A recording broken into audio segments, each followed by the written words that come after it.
Vasco D gamma, Columbus इस भारत के आगे कहां लगते?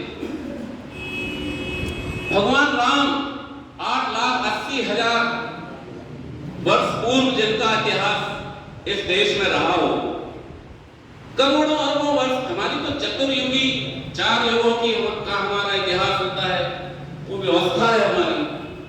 और इस एक युग में लाखों वर्ष है।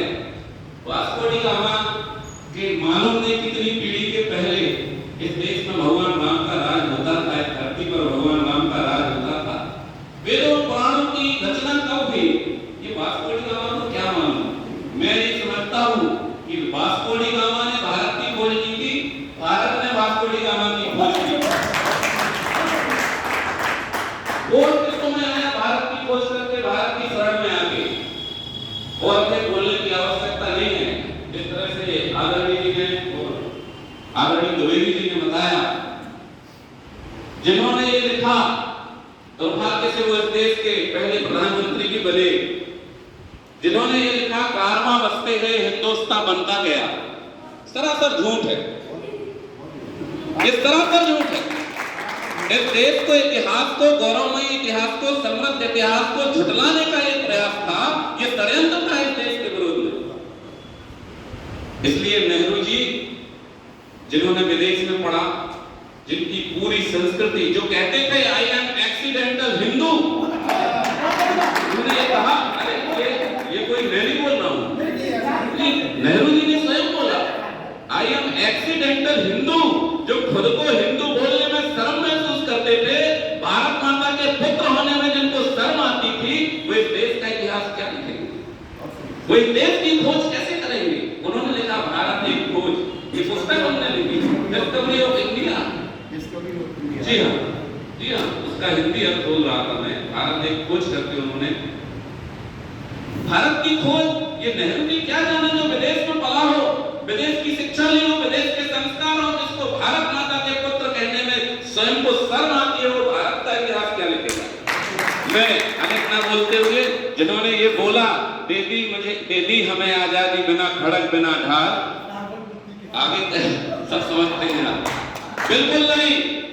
कोई तो ले रहा भाला कर में, कोई लिए तलवार, हिंदू वीरों की छाती से झरझर धरे अंगार, लड़ाई जब होने लगी हिंदू वीर उठे ललकार, लड़ाई जब होने लगी। हमारा ये गौरवमयी इतिहास है। इसके आगे की 2 लाइनें और बोल के अपनी वाणी को विराम दूंगा। एक समय यूनानी आया लेने हिंदुस्तान, एक समय यूनानी आया लेने हिंदुस्तान, लेने के बदले दे गया बेटी और बचाई जान। ये भारत का इतिहास है, ये भारत का इतिहास है। जब सिकंदर यहाँ आया तो लौट के नहीं जा पाया, रास्ते में ही मर गया। ये इतिहास है और ये सच्चा इतिहास है।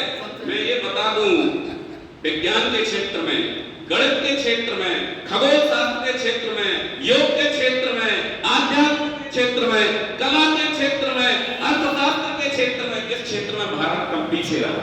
हमने दुनिया जब नंगा घूमता था, दुनिया नंगी घूमती थी, उस समय ढाका का मलमल एक रिंग जो अंगूठी होती है ना, उसमें से पूरी साड़ी निकाल लो, इतना विशुद्ध कपड़ा, इतना श्रेष्ठ मलमल का कपड़ा भारत में होता था।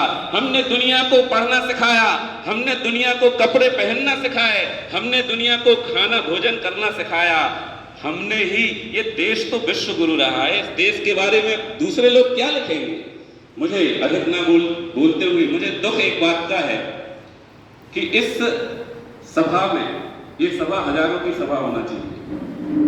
ये सभा जो कम संख्या में आई, यदि मुझे पता होता तो मैं भी प्रयास करता कि इतना अच्छा वक्तव्य, इतना अच्छा उद्बोधन जनता के बीच में जाना चाहिए। ये बुद्धिजीवी लोग, जितने लोग आए हैं, मेरी समझ से ये सब इनको पता है, ये पढ़ चुके हैं हम सब लोग। लेकिन जिनको नहीं पता है, आज की नई पीढ़ी, उनको भी उन तक ये जाना चाहिए। लेकिन लखनलाल जी का और आप सब लोगों का, आप लोग महान काम कर रहे हैं। इसलिए मैं टीकमगढ़ के जिले की जनता की ओर से आप सबका पुनः बहुत अभिनंदन करता हूँ। इस तरह के कार्यक्रम जब भी हो मुझे अवश्य बुलाएं और मैं भी सहयोग करूंगा जितना अधिक से अधिक हो सकता है। बहुत बहुत धन्यवाद।